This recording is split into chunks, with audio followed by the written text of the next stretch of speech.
Welcome to the Autosportradio.com 2023 show. I'm your host, Don Kay, and we are coming to you from Green Street Pub and Eatery, 911 North Green Street in Brownsburg. Tonight's program is presented by the Indy Dental Group. It's Indy 500 veteran Dr. Jack Miller and his wife, Dr. Liz Lewis, have a spectacular practice. If you think you need your teeth checked, I highly recommend you go and see them. They have 5 offices in the area, so they'll find one that fits you. You call and make an appointment at number 317-846-6125. That's the Indy Dental Group. If you need insurance for anything, your vehicle, home, whatever, go to VP Insurance. They're located just a mile or so at 5004 West 16th Street, about a mile west of the Speedway. Talk to Mike Pardee or Tom. The number is 317-248-0070. That's VP Insurance and Speedway. And if you like Trans Am, you like vintage Indy cars, you like any kind of race car, SVRA's got it all. So go to their website, svra.com, and check out their schedule. If there's an event within an hour drive, I highly recommend you go. It's a phenomenal event.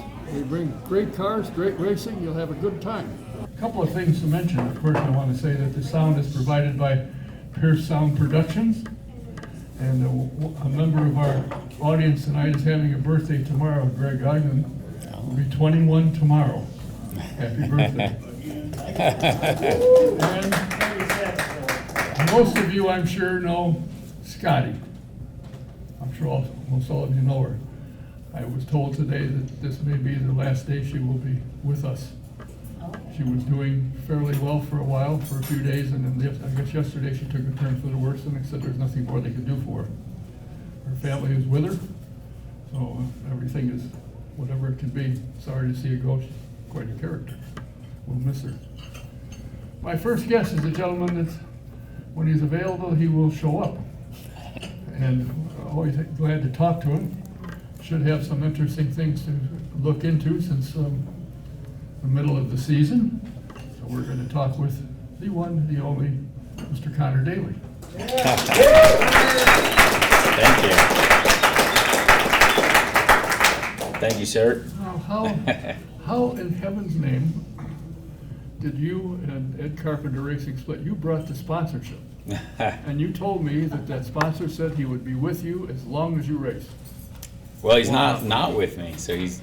That's a long story that legally I can't get into. Well, I understand that. I understand that. Yeah, but we are still very much in partnership with that sponsor. They have not left me, which is great. So it's it's a very tangled situation that is not a good one, and it's a sad one. But the relationship with BitNile and Todd, the whole team there. They're still with me, so that's thankfully, what we have to look forward to in the future, which is nice. But what that future is yet, we don't really know. So we'll see. Well, I had heard that you had signed with somebody, and I looked and I said, Where? That's not true. When? Apparently, it wasn't that long ago, from what I was told, with Rahal Letterman. Oh, I wish I would commit unforgivable acts to be with that team for a full time. Really? But I mean, I have a great relationship with Bobby. I mean, I speak with Bobby. He's a very, I think getting to drive for that team this year was an amazing experience, because there was something that Bob said to us after the race, which I had a lot of respect for him as an owner.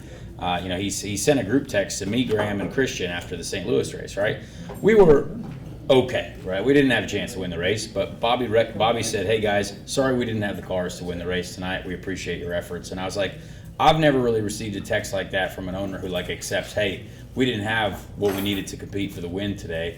You guys were giving it all of your efforts, and the best effort that we had was I was the highest finishing team car. Thankfully, that was great. But I really respected that out of him as an owner." And it was only 2 days of employment there at that team, but it was really cool to be a part of that group. But I think it's I don't know what they're going to do yet for that third car. I would love to be involved there, but again, I think there's it's just I don't know. I don't actually know what's going to happen there yet, but it's I guess it's still possible. They haven't signed anyone else as far as I know, but I'm kind of trying to figure out plan A's and B's and C's through F and G and H and all the rest of the letters of the alphabet. Well, it's come to my attention that there's a number of teams that are looking at you. Yeah. You've got over 100 IndyCar events under your belt. Yeah. And there's not much now that could happen that you haven't been experienced to in one time or another. And the other thing that always impressed a lot of people, and myself included, is when you get out of the car, they roll it back and put it in the trailer. They don't have to sweep it up and, put it in a bag and then take half of it back there. That is usually a good thing. Yes. I've tried to remain reliable, but yeah, I mean, there's so many, I guess, thankfully there's so many cars and teams, but there's also only certain operations or certain situations that would really only be beneficial for me nowadays. Like I can't afford to wait for 2 years for a team to get to another point. Like it's just, unless they would confidently give me that opportunity to be there and grow something. But we'll see. I mean, there's definitely a lot still to happen. There's a lot of potential great, Indy 500 only opportunities that are out there as well. If that is the case. But yeah, we'll see. I mean, we're definitely not going to be not in IndyCar at some point. You know what I mean? I always show up at some point. Well, that's the reason you show up is people do have confidence in your ability to drive a race car. You've shown that you know how to drive it. As you said, you went to Rahal Letterman. You got in the car, took the green flag, and you finished higher than the other two regulars. Yeah, I mean, it's very hard to get in those situations too, and sadly there's no other person that's driven for as many teams that I have yet. So you can't really use it as you can't compare it to anyone else because it's very hard to just kind of completely go from being in going from the ECR car to another car, the Shank car, right? Like at Mid-Ohio, I was like, wow, it's like I was driving a different series. But it just goes to show you how many different philosophies there are in this paddock, how many different situations there are in this paddock. Simon Pagenaud was a guy, you hated to see that happen to him, but you looking at him struggling there compared to Penske. But times have changed, things happen, the different environments, the different era of the car now that we have with the aeroscreen, it certainly has suited other drivers over different ones. But it's not like those guys have forgot how to drive. Anytime you get in something, you understand the mission, and that's to deliver for your team, to be mistake free, to be as fast as you can possibly be. But that also sometimes takes time. It isn't instantaneous. We saw a great glimpse of speed from Linus Lundqvist, which is awesome because he deserves a chance. But all of a sudden, him going to Ganassi after one race of finishing 12th, that's wild. When I got into a Schmidt car back in the day for Hinch substituting, we finished 6th and almost won the second race. I didn't get a single call from any team. So I don't know what the heck is going on there, but it's a very different era. The hype, drivers are hired off of hype. One race, if you got that, whoa, that's our guy, that happens. Whereas it was a very different era when I was kind of growing up, and but that is what it is. So I'm excited for Linus deserves that. I think after being champion and then having nothing because he has no funding to get a chance to go to Ganassi, that's the biggest deal I think we've seen ever since Sage Karam got hired to go to Ganassi, when he was a young kid too. So that's going to be really cool to see. But there's a lot that Tom Blomqvist obviously is going to be in there, but he really struggled to get into the car at first because it does take time. Tom didn't forget how to drive. He's a very successful driver in sports cars and all that. But it's a different arena in IndyCar. So it's something that is it's very intricate. It's very it's a very fine-tuned sport that we're a part of. But when you can get into a situation, like I got in with Shank, I was like, man, those guys, I would love to work with those guys again too. They're such a great group of people. But and they can tell by looking at what I was doing, hey, there's a lot of potential here. And I was like, wow, yeah, you guys have a lot going on here that's really good. But again, sometimes you can't, you never end up in the places that you dream about. Only sometimes. Well, it's interesting to me that people don't realize how important it is for you and the engineer and the crews to all be on the same page. For sure. And you jump in a car with somebody you've never worked with. He doesn't understand what you like. Yeah. You don't understand what he's looking for or looking to. It's got to make it difficult. But in almost every case where you've jumped into a car on short notice, you've performed. Well, I appreciate that. I mean, there's certainly, we definitely don't have any results that are like, hey, we brought home trophies, but like no one else does either in that scenario. So, if there was a complete outlier on what I was doing compared to my own teammate, I would be definitely taking responsibility for that. But in no situation has there ever been, a situation like, even in Mid-Ohio for Shank, we beat Elio right out the gate, first race. Same thing with Iowa when we got there. We were running right with our teammates, right with the other Andretti cars as well, apart for a couple other ones. And the strategy really killed us at Iowa. That hurt my heart because I was like, I know our car, when you look at our speed all throughout the race, it was way better than what we did. But sometimes, again, when you only have one chance and it's like, well, that's it.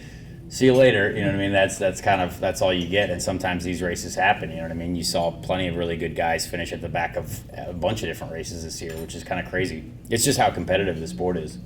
Yeah, and what I find when I talk to some of the guys that have come here from Formula One is they like the competition. They like the fact they have a chance to win. And on any given weekend, there's 15, 18 teams that can win a race. Sometimes. Yeah. I would say that's less nowadays. Now it's become so competitive. Like I did a full-on, since I have a podcast now, I try to talk about this a lot, but I did a full-on recap of like who is actually winning races. McLaren didn't win a race. So like not everyone is winning races. You know what I mean? Like it's a really difficult game to win in. Right. And, even Andretti, like you wouldn't think about it because they didn't really win a lot of races, but they had the most pole positions over any other team. But that's, I guess you wouldn't have expected that with how some of their races went, right? So it's a really interesting diagram of like looking who is succeeding in what area and who is like struggling in other areas. And like, you didn't see Dale Coyne Racing winning any races this year. You didn't see teams like AJ Foyt, other than the 500, which was awesome for them. I thought that was great. But like, it's still, there's not as much of that every team is winning, but there is every team that has a chance to maybe have a good day, you know what I mean, which is nice. That's what you're kind of looking for. Well, it's my understanding there's a potential of one, maybe two teams joining next year, which is going to create a problem. Really? That's what I've heard, yeah. Oh, wow. Where? Or who? Where are they going to get their cars or engines? Apparently they've got a car. Oh, wow. Apparently they've been committed to engine. I love that. For just the 500 or for the season? Don Cusick. Oh, yeah. Well, he wants to run he's looking to run a full season, and he said he may run an X car. Great. And get him Good. involved. I mean, you can do anything as long as you got enough money. Shoot, we've seen that happen before. He's got some money somewhere. I'll start a team if I had enough money next year. That's all you can do. I realize that. I would love to see it. I mean, that's You great. need to get a ride. Yeah. So that you can go out to California and run that $1 million to win thing. Yeah, it's probably about 3 or 4 people only have a shot at doing that one, but I doubt. I will not have a full season ride. I don't think next year. That's just kind of like the realistic chances, but I'm kind of okay with that now. Like if I get in for a really good chance of doing the Indy 500, that's fantastic. That's what I would like to do. If there's another situation that comes up, that would also be great. But I also might try to do more NASCAR stuff too. Like that's a much more open world for me. It seems like there's a lot more receptive people to having me come over there, which I know is kind of like a big switch. AJ Allmendinger is also one of my best friends, and like I talk to him all the time. It worked out really well for him. So it's just one of those situations that the IndyCar world is kind of, I don't know, it's not really, like I've had a lot of great experiences, but there's not a lot of, it seems like it's just a difficult situation. Is this your first day? Hey, this guy's got to silence his phone. I don't know if you've heard. We're doing live television here. So I got to take a pill, I think, or something. Oh, man. Getting to the NASCAR business, Yeah. Are you scheduled to run any of the Infinity Series at all? No, only what I did on Saturday, which only happened 6 days prior. So if they'll call, I'll drive. And it was a very, very much a backmarker car. But you know what? I was really bored and I wanted to drive something. So I was happy to do whatever it takes to just drive stuff. I love driving, and you never know. There's always a better upside to doing something like that than a downside. Well, sometimes you never know. You think the car's a rock, and all of a sudden, look, I'm in the top 5. How'd that happen? That sadly doesn't happen in the NASCAR realm when you're in those cars. I wish, but there's only certain possibilities sometimes. So you haven't had any calls yet, inquiries for next year? No. I mean, I've made calls, but there are no seats left really that are worth it or that we have enough funding for. So that's kind of just how it is. So now you're to where you have to help fund your drive? I mean, I've had to do that since 2017, really. That's the only way it'll work. Unless I'm substituting. Then they pay great for those situations. That's wonderful. Just show up and drive. Doesn't your friend VidCom want to help you get a ride? They are. They will be. Like if we have, but it's not enough for a full season ride. So we're gonna focus on probably just the best Indy 500 situation possible. Which is going to be as good as we can do.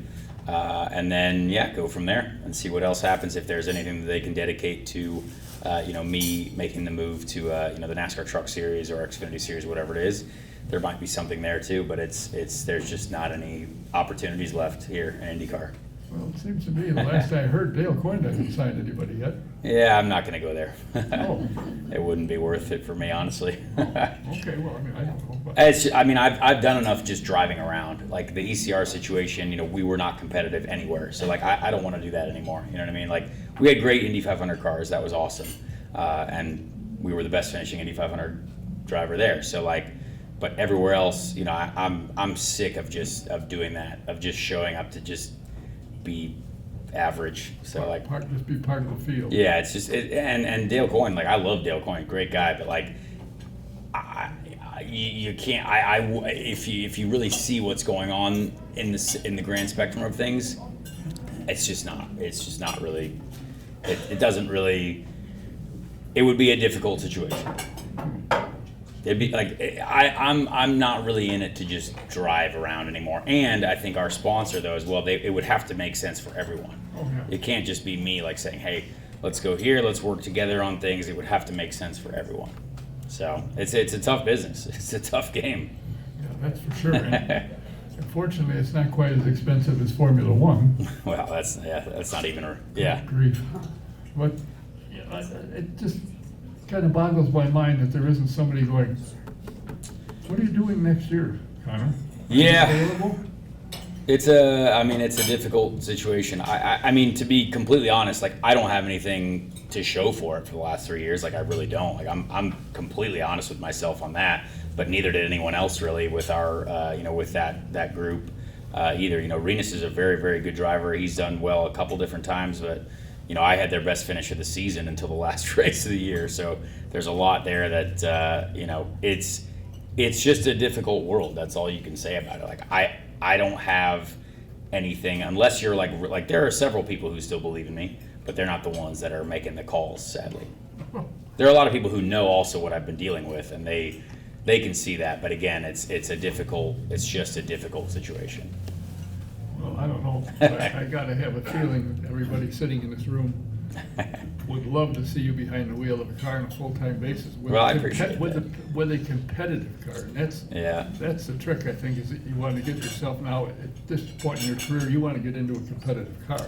Yeah, and I mean those are tough to come by, and they also have a large price tag on them as well. If you do get into a situation like that, and there was a time where I was like, hey, let's talk to Ganassi about next year, but that's an impossible situation, and you see them adding 5. They're running 5 cars, that is wild. But it's a situation where they've got 2 really good guys they definitely want to let go of. They don't want to let go of Scott and Alex. And then Marcus Armstrong did a great job, and he's got some good financial support behind him as well. And then Linus, boom, there you go, another guy, great driver. I guess there's also going to be some help for him as well, which is perfect because those are 4 drivers right there who are really good. So that's definitely that's a great team. And then Kiffin, I mean that's, if you don't know how that happened, then look a little deeper. But that's there's obviously a lot of financial support coming from that side of the garage as well. Well, unfortunately, that's what it takes. And I can remember when. But good for them. I mean, hey, I respect it. Good for all those guys. I think that's going to be a good team, a great team. Well, it seems to me it's going to depend on what happens with Alex and his problem. He he doesn't have a problem. He's very successful. Yeah. Yeah. But he signed for something and now they want their money back. Well, ask your next guest about that. Isn't he working with him? I don't think so. Roger? Yeah. No. Oh, I thought Roger was doing it. No. Yeah, he's supposed to be here. He Okay. was supposed to be here tonight, actually, but he didn't get in until. I was actually going to have questions for him myself. Yeah. Alex is, I actually talk to Alex every day now. Alex Pillow and I, we've hung out a lot more recently. He connected me with his trainer. We use the same trainer now. I lost the trainer in a divorce, the divorce with the team, so I had to find a new trainer. And yeah, we gotta. I have a lot of respect for what Alex is doing. He's in a wild spot. I hope he writes a book eventually. I'd love to read it about how he's ended up in the situation that he's ended up in. But when you win, nothing else matters, and he's winning everything. So he's worked himself into a place where he might not buy the biggest house in the next few years, but he's here and he's winning. Well, didn't he buy a house here now? I don't know. Oh, I don't know if he'll be able to afford it with all the legal fees, but who knows?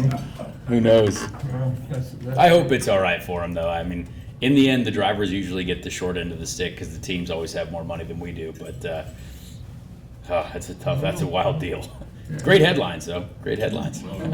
It gets us talked about. IndyCar getting talked about, so we'll take that. Yeah, Nathan Brown wrote a good article about it. Was it Sunday or Saturday or sometime? Yeah. Really good article. Well, I find it fascinating to read into. And I'm a race fan, so I'll get into it. Yeah. It could cost him more than a day's paid if it falls against him. So that's for sure. They're looking for 20 to 30 million. 23 million, I think. Something like that. And I can promise you, no IndyCar driver is making that much money. No. Not even close. Well, it'll be interesting to see what happens.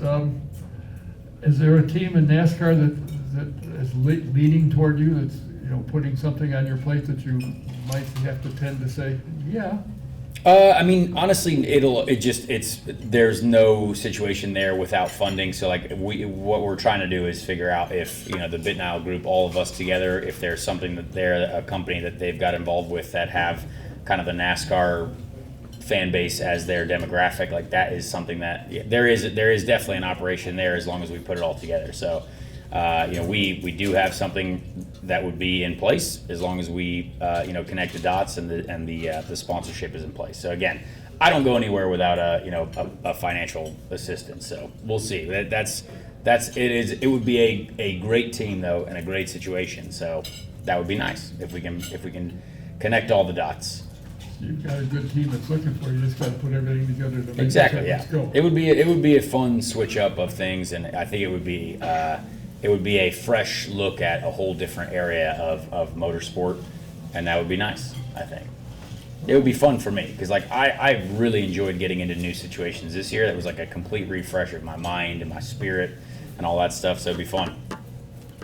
And I could still do the 500 in a great situation, that's all that matters anyway. Yeah, it's amazing how one thing. Now, how hard is it to do a one-off, to do the 500 over? I remember talking to Ari Lynd. I figured who was doing it, and he said, "There's no way I could do one. I'd have to run Phoenix first and then come to the Speedway." Well, I mean, Dan Weldon gave us the best example of doing it as a one-off. He won, so it's certainly possible. But he's obviously a very, very good driver as well. So it just has to be. You have enough practice time, thankfully. Like you can get up to speed easy, and it's crazy to think of how many laps I've done around there now, and you kind of know how the race goes. But obviously, the car is going to be a little bit different next year with the hybrid system coming in, and that seems to be quite an interesting developmental challenge for I'd say the manufacturers. But by Indy, you'd hope to have it sorted out by then. I think if doing it as a one-off is as an experienced driver now, I would say that's definitely more doable than if I in 2015 when I showed up to do it as my that was the only race that I had. I was a young kid and I was like, this is my only chance. But realistically, you kind of know what you got now, and I know that I've had really good results there at Indy, so I know what to do in the race now. But it's just a matter of getting up to speed with a new operation that we'd probably be in as well. Well, it's got to count in your favor when they look back and say, he led some laps here. He does know how to get to the front and can handle it, so that it's got to work in your favor, I would think, for sure. I hope so. I like that place. Yeah, you've been there since you were in diapers. I have been. That is true. It just, blanks my mind that you're in a position where you're struggling to get a ride in IndyCar, which kind of surprises me with the abilities you've shown with some equipment that's not the best in the world, yet you've done reasonably well, and you've done better than some of the full-time drivers for that team. That somebody isn't, knocking on your door. That's life. Well, yeah, it's life. I've lived a great life. I've been very lucky to do a lot of stuff. I'm super happy with what I've done, and not very proud of everything that I've got to accomplish. So I'm definitely not unhappy by any means. This is just I'm always very honest with folks. Like I'm not going to sugarcoat anything. This is just, it's either yes or no or this or that, and I'm happy to share that with people because I don't mind. I have nothing to nothing to hide, nothing to be afraid of. So it's just, that's the situation. You never know. If you asked me this time last year, things could change in a drastic manner. So I'm very happy with what's going on. Life's great. I can't complain at all. And we're going to be racing something. I don't know where it is or what it is, but we're definitely not going to be not participating in motor races. So I'm very happy about that. Well, so are we. Just hope Thank it's you. not coming back for the NASCAR event here. We don't get to see Yeah. it until that. I know. Well, the Indy for sure. I mean, the 500 is that's almost a guarantee. Like we can for sure count on being there in some way, shape, or form. But just depends on where. Well, if somebody doesn't want to put you in another car that somebody's got, they're crazy. But that's just me saying that. I think people are fighting over me to do the 500, which is nice. Really? Yeah, that's one place we could definitely do because we definitely know we can show up and do well there. Well, that's good. That's good. I'm sure everybody here will agree they'd love to see you there. Wouldn't you? Wouldn't everybody like to see you there? I appreciate it. I'm not the only one, fortunately for you. Oh, you guys are great. I appreciate that. Where do we find your podcast that you're now doing? I wasn't even aware of that. Oh my gosh, come on, where have you been? No, it's Dale Earnhardt Jr. is actually he's our boss. We're under his media umbrella. Oh. So yeah, we can. It's called Speed Street. It's me and Joey Molinaro, who's another young fella from Indiana who's a big race fan. He's a big fella, big personality on the internet, we'll say. But yeah, we're it's you can find it anywhere that you can find a podcast. Really, we're also on YouTube as well. My YouTube channel, Conor Daly 22, all that stuff. But yeah, if you haven't listened to it, it's a pretty good one. We interviewed Tom Blomqvist last week. Great interview with him. He's a great guy. And if you don't know much about him, obviously, you can find out some more there. He was a great interview actually as well. So we've interviewed most of the IndyCar drivers on the field. One of the F1 drivers, Logan Sargent, we had him on the show as well, and a few NASCAR folks as well. So we're almost at episode 100. Episode 100 is coming up soon. So I must have been napping. that's all right. I see what. It's on there somewhere. You might enjoy it. I've seen several of Dale's, and it's what, Dirty Mo Media, yeah. Dirty Mo Media. Yeah, that's the company. I don't know where he came up with that, but I did see his interview with Donnie Allison. That was a good one. That was interesting. I enjoyed that. Yeah, that was he's a good. great interviewer as well. Dale does a great job. Well, we hope to see you with IndyCar as much as possible. Obviously, if the 500. You'll see me at some point, I'm sure. Well, I certainly hope so. I'm sure they do too as well. It's always a pleasure. I can't thank you enough that when you're available, you will come in, even though sure. you say talk to him again. But you do come up. Absolutely. Enjoy having you. Enjoy talking to you. Enjoy watching you when you're strapped into a car. Thank you. And hope to see you numerous times in the coming season. Hopefully with 4 open wheels. In 4 Who knows? cars. Well, we'll see. I mean, honestly, it is highly possible. You never know. That's true. Well, we wish you nothing but the best. Thanks for coming by, and unfortunately for you, I know how to get a hold of you. You have my number, yes. When You things do. move along, you might hear from me again. How did this happen? And we'll talk about it. I'm always happy to come by and have a chat. Appreciate you If I'm coming. around. Yeah. I got to go to Alex Rossi's wedding this weekend, though, so you caught me right in time. Alex Rossi's getting married this weekend. Yeah, I talked to his. It's going to be a time. I talked to his PR gal. I just forgot her name. Well, they have Lauren, 800 people Lauren. over there, Well, yeah. I talked to Lauren, and she said, I'll try and get him on the program, but he's gonna go on a month honeymoon. I said, Oh, "You're yeah. Kidding. Well, we did his bachelor party last weekend, so that was something. That was an Did he survive experience. through that? Yeah, we're alive. We're all alive. Hinch was our fearless leader as well. Oh, so no question yeah, about that. Yeah. It's going to be quite a weekend of IndyCar drivers at a wedding, so Oh, I it'll be imagine. funny. Oh, boy. Hopefully, all of us survive. I'm sure it'll be fun. And there'll probably be several guys that tell the story they won the 500. Oh yeah, there'll be a couple 500 champions there, I'm sure, or maybe Couple just that Alex. didn't Who win, knows? but they had enough bruises. Oh, there will they be did. several of us there who didn't win. Yes, several of us. Well, thanks for your time. No problem. Good luck to you, and hope to see you in 24. Thank you. You will. Conor Daly. Thank you, guys. All right. Thanks, man. We'll catch you later. Yes. All right, we move on to the next. And I've had a lot of calls and emails and stuff saying, what are they doing at the museum? And my answer, of course, is how in the world would I know? I don't know. So I tried to get a hold of the honcho, and he's out fundraising, which he is very good at. He came from doing that, and he's doing it very well. And they said, why not have the vice president come up? He was involved in the design and laying out and everything they're doing, and he'll be able to help you. By golly, they said he's here. He's able to be here. So I want to welcome the vice president of Curation and Education. Please welcome. Cool car as well. Yeah. Welcome to Jason VanSickle. Thank you, guys. Thank you. So, thanks for having me. I take it that my request for you to bring any architectural renderings with you didn't come through. I did actually. There's a few pages over there that I can show. Well, we can put them up and the Yeah. camera can see them. Yeah. So So, let's get with, for the moment, how did you get to IMS?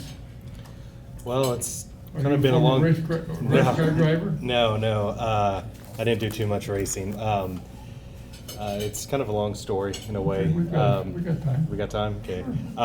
So I grew up around, because my family, I'm a product of my upbringing, and my father and grandfather were both hot rodders growing up, and actually grew up in Lebanon, just a few miles away from here, even though I grew up on the south side, but I know this area pretty well. But so I always wanted to do something growing up around cars, like the history behind them. Obviously from Indianapolis, the 500 is such a pinnacle item of the state's history and identity, so I kind of gravitated to that. And when I was an undergrad at IUPUI, I asked to kind of requested to be a tour guide. At first I heard no, and then a month later, knowing the situation, I know a little bit better. It gets busy gearing up to May. So after May was over, they reached back out, and I started as a tour guide in 2011, right after the 100th anniversary race. And then started full-time in 2015 and have been there ever since. I've been with the museum in some capacity for 12 years. And you started out, if I'm not mistaken, overseeing the cars that are in the basement and various other, keeping them restored, keeping them clean, and keeping them running. Yeah. So I mean, I always worked alongside our restoration department, and since 2017, really overseeing the vehicles, and now I oversee the entire collection and exhibit development and things like that. I was actually on your show before. This is my second time being on the show. Was I there? Yeah. It was December of 2016, so we just opened. Yeah. So appreciate you calling me back. I know I'm good. Maybe it is time to pack it in. I know when they were looking for somebody to oversee the cars, there was several people that applied for the job, and you got it. Mm-hmm. And since then, you must have impressed Joe. Joe Hale is the head honcho who's out raising money, and I've told him he tours the globe. I think he's part of the time touring the globe, but I don't know. I'm not there. But raised 89 million as of now, or yesterday or last week or something. Well, we're What- still working on that. That's the goal. Oh, yeah. Oh, it's not there yet. Not there yet. We're over 50%, but we're still working hard on that goal. Well, then how are you going about redoing the building if you don't have the money to pay for it? Well, I mean, I do stuff like that, but it isn't quite that big of a dollar. You know, there was a lot of dominoes that had to fall to get us to this position that we're in right now. Working with IMS and for a long-term lease in the location, so we are staying inside the oval, inside the museum building. We are not expanding the footprint, but we are doing some pretty trick construction to add square footage, which I can get into a little bit later. But the $89 million is really 3 projects in itself. $64 million goes to reimagining and renovating the museum itself. Additional $15 million will go to an off-site 60,000 square foot restoration and storage facility that will be open to the public. And then the final 10 million of that 89 is for an endowment. So it's quite a large number, but there's actually 3 kind of phases in that, including renovating the museum.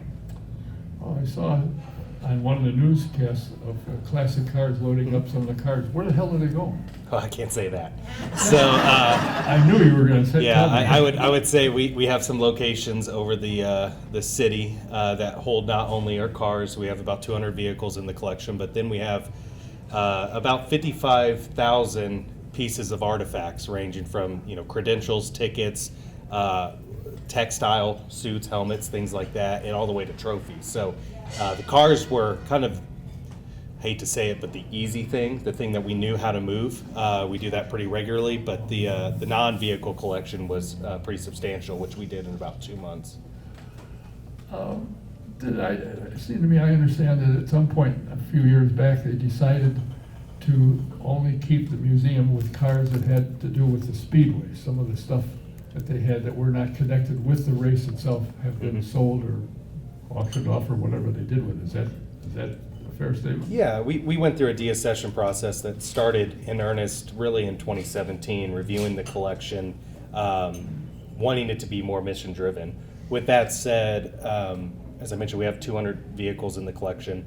Majority of those are Indianapolis 500 or IMS related cars, but we have about 30 Indiana built cars that are part of the collection. And actually, kind of collaboration plug, this weekend is the final date for the Vintage Vision exhibit at the Indiana State Fairgrounds, Indiana State Museum, not the Fairgrounds.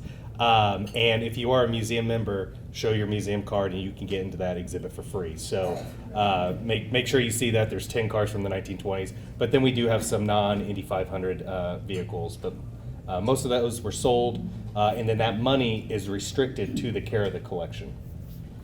But even though most of the cars don't run, there's still a lot of work to keep up with. Well, what we're trying to do is we're trying to invest, and that deaccession process allowed us funds that will go back into the collection to get more cars running. So Conor mentioned on his way out, we let him drive a really cool car. During the IMSA weekend, Conor drove the 1966 GT40 that we have in the collection, and then Jack Harvey actually drove the 250 Ferrari LM. That was, up until this year, the last Ferrari to win outright at Le Mans. So we did some demo laps, and we've improved our restoration department. We have about 5 full-time staff members. One of those, a lot of you guys may know, is Poppy, who's a Brownsburg native or lives a little bit north of here. So it allows us to go through the collection. Just last year alone, they went through over 15 vehicles to get running at some point during the year. Do most of the vehicles run? I would say 80% with some time. Do all of them have engines? No. There are a few that do not have engines in them. There are a few that would need pretty substantial restorations, like the Lotus 29 project that we're doing right now. Poppy's overseeing that restoration, but the goal is to get the majority of the car collection running at one point. You have in front of you some pictures, hopefully, that we can see and our camera guy can zoom in on. You put them up of what you're doing. I've been asked, what are they going to change? How in the world would I know? Yeah, so I don't know if what we can do is we can provide some files and things like that, and then I do have some memorabilia, or sorry, some papers that we can spread around to the guest here. But it's going to be a completely reimagined museum from the ground up. As I mentioned, we're not expanding from the square footage standpoint or the footprint, but we are adding some new areas that we are reimagining. So this is the kind of what we call the rotunda. That's the entrance there. One of the biggest things that you would be interested in, the first, have it here. This is our historic gasoline alley, and this is going to be one of the first locations that guests enter the museum. And to the left, we'll have to the right, we'll have 7 historic garages that span from 1909 all the way until the current concrete garages that highlight different eras. So what we want to do in this location is we want to tell the story of the Indianapolis Motor Speedway through the lens of gasoline alley and the mechanics. We can rotate cars through here, tell more stories. On the left there, you'll see display cases, and those display cases allow for memorabilia, artifacts, things like that to be on display in a more proper way. We're looking to do more experiential and immersive displays, and the starting line gallery is another one of those. If you notice in the middle there is a LED board that will go above you and then in front of you. That will play a video showcasing the pageantry and emotion that pre-race for the Indianapolis 500 happens every year. It's one of the most memorable parts of fans' experience because you're mixing this, as I mentioned, pageantry, but emotions from the drivers, the teams. You know, Conor has lived it for multiple events now, and he's been before his racing career, fan going into the driver's seat. So what we want to do is not only have lifelong fans kind of reminisce about their favorite time at the Speedway right before the green flag, but especially people that have not been to the Speedway. That's another touch point that will be fairly exciting. One of the other kind of big locations that we're changing or adding, this is the Winners Gallery location. The Borg Warner Trophy will have a prominent display in the middle of the Winners Gallery, flanked by 7 winning 500 cars on platforms, and then along the wall, we're making a double-tiered display case, if you will, for race cars, which will be backlit in a very exciting way to display the winning cars. And above that, I mentioned we're not changing the footprint of the building, but we are adding square footage. And you may ask, well, how are you going to do that? One of the locations above, right now we have a drop ceiling that allows us to utilize space that is currently kind of dead area. So we're going to add a mezzanine. It will add 6,000 square feet to the display area, and then we'll have more display cases, things like that, in that location. Another of the biggest areas that we will add is more hands-on learning, whether it be through this location, which is the qualifying zone, or the STEAM classroom. And STEAM stands for Science, Technology, Engineering, Arts, and Math. Racing is a crucible of many of those aspects that you learn about in high school and middle school. So we'll have kind of hands-on learning experiences for students to really bolster our young audience participation. And then finally, the basement, which has been off limits for so long, it will become part of your ticket to the museum. So that adds about 23,000 square feet to the display area that will be no extra charge. So it will look different. We'll have 2 rotating gallery locations where we can continue to do our temporary exhibitions. But then we'll have winning Indy 500 cars displayed down there. And then this is a view of the feature car gallery, which will highlight 7 vehicles with a wide range of topics and things like that. So it's really a complete reimagination. We're only open for another 20 days, November 5th, when we close to the public to start the construction. And then we look to open for the 109th running of the Indianapolis 500, April 1st, 2025. Boy, we'd have a lot of brooms and sweeping. Well, we've already started that. And I understand that the photography shop is moving out, and I talked to somebody that works up there, and they said, this is gonna be a job. Because there's thousands and thousands of pictures that have to move and so forth. Yeah. I mean, I feel their pain, obviously, with our move. But, the Photoshop is a key component to the Indianapolis Motor Speedway. That is a separate, even though it's housed in the museum, it is owned by IMS Corporation and not the museum. So they will move across the street, I believe. If you've noticed over the past few years, there will be, during race time, there's trackside photo locations that will allow during event times for people to access the photos. And then I believe the retail will still be in the front of the museum, and then they'll work on something in that regard too. But they are moving across the street. Well, I was allowed down the basement a number of times, and the last time was when it costed, but I didn't have to pay. And if you wanted to see a car that was against the wall, you had to climb over some cars to get there. I mean, it was packed. Mm-hmm. And you think about all the cars that have been collected, that Mr. Holman collected and others in the family have brought brought there, and some of the cars that Mr. Holman bought were one or two of a kind in the world. Are they still around? And I can't think of the name of the cars. Well, a lot of the Indiana-built passenger cars are part of that. We have a large collection of really over 30 Indiana passenger cars, such as like Augie Duesenberg's personal Duesenberg that's on display at the State Museum right now. And one of the opportunities with that deaccession project was to raise those funds and put into the collection we have. So we have a thriving auto collection, race car collection especially, but now we have more opportunities to leverage it. I used to hang around with Augie Duesenberg the 17th or something. Yeah. It was his grandson, I believe. I used to hang out with him. What a character he was. But it's amazing the cars that were built here. I mean, you come around town now and you think, what, where? Well, there was quite a number of manufacturers here at one time. Yeah, I mean, if you look at really from the dawn of the automobiles all the way up to the Depression era, obviously Studebaker outlasted all of them by 1963 when they went out of when they went into bankruptcy here in the States. But some of these locations still exist. The Stutz building, the Cole building that they're redeveloping, where Eli Lilly is on Kentucky Avenue, that was the location for Marmon. And then there's a wide range if you go on North Illinois Street in downtown, just dotting different buildings that are now used for other means, but they had automotive connection. Yeah, the city of Indianapolis was big in the cars in the early going of the automobile, no question. What's the best part of this for you?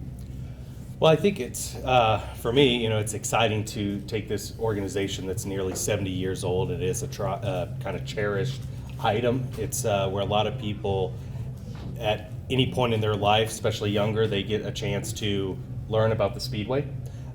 In that first chance, whether it be a field trip or a parent or grandparent taking them. But what's exciting for me is we can position the museum to the future and allow it not only to better tell the stories of the Indianapolis Motor Speedway, but also to allow us to tell those stories for future generations. And why this speedway itself is so important for the state's identity, the state's history, all the amenities that we have today, whether it be the Pacers or the Colts or the conventions that Visit Indy put together. It really starts from 380 acres of farmland just 5 miles northwest of Indianapolis that Carl Fisher built a 2.5 mile oval. So those are all the stories and the legends that we can tell in a broader sense. Who owns IMS Museum? The building is owned by Penske Entertainment, I would assume. Yeah. So the museum is a 501c3 non-for-profit. That's the DBA is IMS Museum, but we're the IMS Foundation. That's our technical name. When Tony Holman founded the museum in 1956, it's always been a separate entity from IMS. Over the last probably 10 years, we have tried to promote that more, showcasing that your contributions, your generosity does not, go to IMS. It goes to our operation and our care of the collection and things like that. But we are a tenant in the building, And as I mentioned earlier, the domino effect of a long-term lease was one of the first things that we worked with IMS over the last few years to allow us to be in that location for the foreseeable future.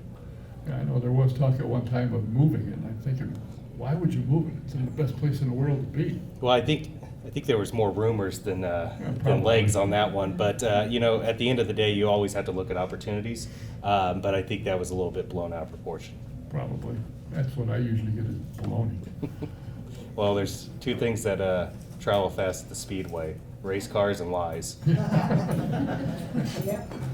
Well, you know, it's interesting to think of when you came here looking for a job as a tour guide and so forth. You're now vice president of the organization, and obviously, in my mind, and I don't work with him yet, so I don't know anything much about him. I have interviewed him once and seen his bio, and he was very successful at fundraising, went into real estate for a while, then got back into fundraising, which he seems to be very good at. Mm-hmm.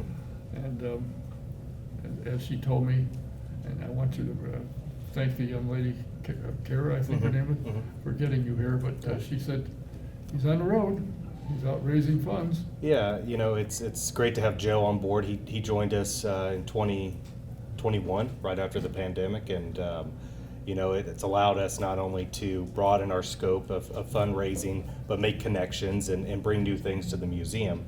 If you've been to the museum since 2021, last year alone we opened 5 new exhibitions, kind of highlighted by Second and Roadsters to Records, but we did other smaller exhibitions. Right now, we opened in June.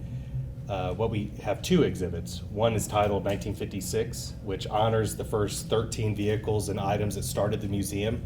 And then another collection called Our Collection Your Favorite, that is actually a fan choice. During March of this year on our social media, we posted 30 cars, and the top 15 that were voted by the fans were eventually on display. So I think that spurred us to do more of that storytelling, and then also has guided us through this fundraising process. And as I mentioned, we're not there yet. We still are seeking support, and at the end of the day, we've had some great partners in the silent phase of the campaign, but you know, at the end, to reach that 89 million, it will take a wide range of support and fit values to get us there. If you are a member, does that still go on when you say that you continue, your membership will continue? Yeah, the members are our lifeblood of the museum. It's something that we started back in 2015. You know, with us being closed to the public, the membership will change. It's still critical to help us from an operating standpoint, but what we're looking to do is do some off-site events, continue doing Fuel Up Friday, which is a member-only event, speaker series, other new events to keep members engaged and give them a benefit for their support level. The other thing too, even though the museum's closed for those 18 months during construction, we're going to continue to do tours out of the side building, the pit stop lounge there next, just west of the museum. So we'll, on days that we can, we'll still offer the tours, so there will be that opportunity for people to come and check out the tours. And the bus tours will, of course, continue. Yep. You know, it's interesting how the museum got started, what it's had in its collection, some of which is now gone. I mean, Ray Skillman's got the, what I call it, a merry-go-round, but it's bigger than that down at his place. He's bought a number of things from the museum. It's kind of interesting what Mr. Hullman had in mind when he started and the stuff that he bought. And you know, you wonder, what has the merry-go-round got to do with that? Well, he wanted it, so he got it. Yeah. And, very interesting.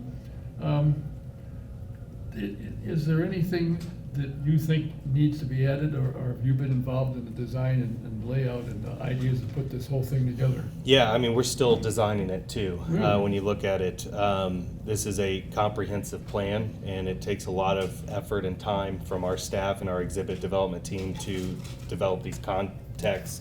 You know, we wanted them to go from renderings to the actual, you know, April of 2025 opening day interaction. So, you know, we have a good idea, broad strokes of what we want to do. We have bid packages going out, so there is deadlines on that. But then we're going to continue to fine tune this and develop it over those 18 months. along with the construction and renovation of the building. If somebody wanted to become a member of the museum, what does it cost and what does it entitle you to? So the base level membership, and they vary, I believe start at $75, and then that gives you opportunities to participate in things like our Fuel Up Friday, where we bring in drivers Friday morning to talk about their career. We also have speaker series that will give you kind of exclusive opportunities in that regard. Like I said, we're trying to work more programs while we're closed, so I wouldn't be surprised if we have some shop tours that we currently offer, expand those, some other kind of curatorial-led conversations. We're still kind of planning our 2024 season, so I don't want to let too much cat out of the bag, but we rest assured you'll still get that benefit for your membership. It'll be interesting to be able to go in and go to the elevator, push the down button, and you can go down. Before, you can push the down button, somebody was there with a gun. No. Well, I think that also there's a bit of a shift. There's a bit of shift. I haven't held a gun, but I've told people get out. There's a shift in the philosophy. As a public institution, we want to be public facing, as transparent as possible, and we look towards similar organizations like the Children's Museum, Idle Jorg, State Museum, things like that here locally, and then nationally too. This restoration and storage location is really critical because we'll rotate cars in the new museum, tell more stories, but if you come to the museum and you don't see a car that is on display that you wanted to, there will be a modest upcharge, not like what we currently have. And then you can actually go and see the car in storage, if you will, open storage. But then you could go into another side. We'll have these mezzanine balconies, if you will, and look down and see the restoration crew working on the cars at the same time. So it allows for that transparency and that public access of the collection that we're striving for. Boy, you guys haven't missed much. When did this whole idea start? I think in some capacity it started all the way back in 2014, but the current iteration was kind of reset after the pandemic with Joe coming on board. So these renderings here, we've been talking about it for nearly 10 years, but the renderings that we're showing in the plans really started to take form in 2021. Well, it looks like it's going to be interesting. It looks like it's something worth joining. I wasn't aware that they have the get together where the drivers come in, I guess once a week. You can find them. Well, it's once a month. It's not once a week. Yeah, that'd be too much pressure if we couldn't take it.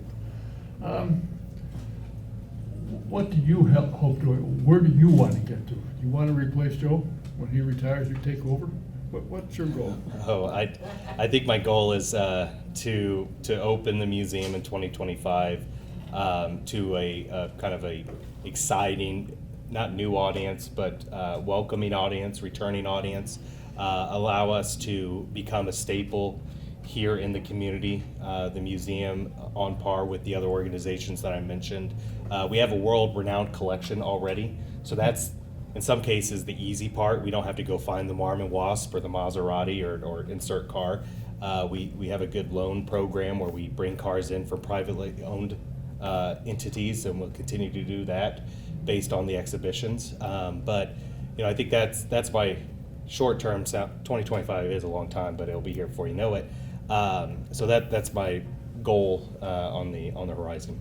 Has anybody said to you, hey, you need to get the Antares? Well, we had the Antares actually I used on to loan. own it. I was part owner of it. Oh, really? Yeah. Yeah. Well, there's a gentleman. He actually owns both of the cars out in Washington State, and he loaned us that car for our Roadsters to Records exhibition last summer. It highlighted from 1960 to 1972 and all the innovations and revolutions that happened during that. If you had a chance to check that exhibition out in the Antares, because how unique it was, and the fact that it was, as you know, one of the first computer designed cars, which helped it compose of that iconic shape, if you will. Yes, and the guy that built it said I'd have been better off to put wheels on the computer. Yeah, Might have gone faster. Yeah. And when we got it, it was redesigned by Eldon Rasmussen, and it made the show. Mhm. So they struggled with it before, and we managed it. I shouldn't say we, because I didn't do anything. I just had part ownership of it. Eldon redesigned it, put it in the show. Mhm. So that was kind of neat. Well, I appreciate you taking the time to come here on relatively short notice, and if anybody wants to look at it, if you're here long enough to go through the book, and they'll probably have some questions for you, perhaps. Yeah, I'd love to. I want to thank you for taking time to come here. Thank Kara for making it happen. And she's a vice president, what? Marketing and communication. Marketing, yeah. Well, she did her marketing job. She got it here, got communication. She talked to me. That was what surprised me. Yeah, well, you know, I appreciate the opportunity, and hopefully it won't be 6 years until I'm back on the program. And maybe not you'll be here. Hopefully the rubbers, yeah. All right. Thank you. I appreciate it. Thanks for being here. Thank you. Jason VanSickle. If you got any questions, I'm sure he'll be happy to answer. Now, I'm here to tell you that as of Friday, I think it was Friday, I sent a note to, this is how smart I am. I looked up to see if I had heard anything from Mark Miles saying he can't make it. And I saw the note I sent and responded. And underneath it was his former secretary. Well, I didn't look at the date she sent this thing. So I went back to, because it said he's available in the car and a restaurant at his desk anywhere. I'm thinking, wait a minute, what is that? I want to go here. And he said, no, she retired 2 years ago. Dummy didn't look at the date she sent it to me. But he said he would be here next week. Or not next week, the 24th. He'll be here at 7 o'clock. If you have any questions, put them on a piece of paper and give them to me. Or if you got my email, send them to me. I'll find them. And you got questions for Mark? What's going on? Where are you going? How do you get a track? Why is Texas not here? I've got that one. Ask. We'll see if we can find out from him what's going on. But if we can get the president and CEO of Penske Entertainment that owns the whole spiel, that's pretty decent. So until the next time, I want to thank our guests for coming here, Jason and Connor. Glenn's coming out. Jeez Louise. Until next time, good night. See you then. Good night. Hang on just a second, please. Now what? Give him the mic. Don't turn it off. Well, I'm looking to turn the stupid thing off. Well, I can holler louder than that.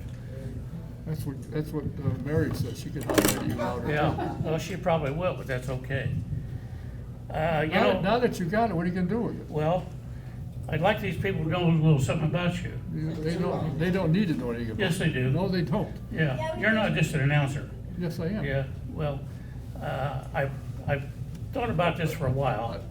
And the first thing is Don's got a birthday coming up here very soon. Ooh. But next week, I think it is, he's traveling back to his hometown to be inducted into the Hall of Fame at the high school he went to. That's big stuff for me. And he deserves every ounce of it. He told us that he was a sprinter on a track team, and he could run the 100 in less than 10 seconds. What? Yeah, hard to believe this, isn't it? And he would never tell people this, but we kind of wrangled it out of him, so I thought more people should know more about him in addition to everything he's done for racing. He deserves every bit of it. I also said, and will say, I could run it under 10. At that time, it's at 100 meters now, but it used to be 100 yards. I probably couldn't walk 100 in 10 minutes now. Thank you. I'm going to Beaver Dam, Wisconsin. I went to Wayland Academy. It's a private school. My dad said, you need more education, boy. And so I went up there for 3 years, had a great time. So we're going up to Beaver Dam, Wisconsin. It's not my hometown by any means, but I loved it. I loved it. In fact, when we were having holidays, my dad would call, you coming home? No. Where are you going? Well, my friend, dad owned Lake Lawn Lodge in Lake Delavan, Wisconsin. We'd go there for the weekend. He said, why don't you come home? I like the train ride. Okay. Had a good time. So, thank you, and we'll see you with Mark Miles the 24th. Hope to see all of you here.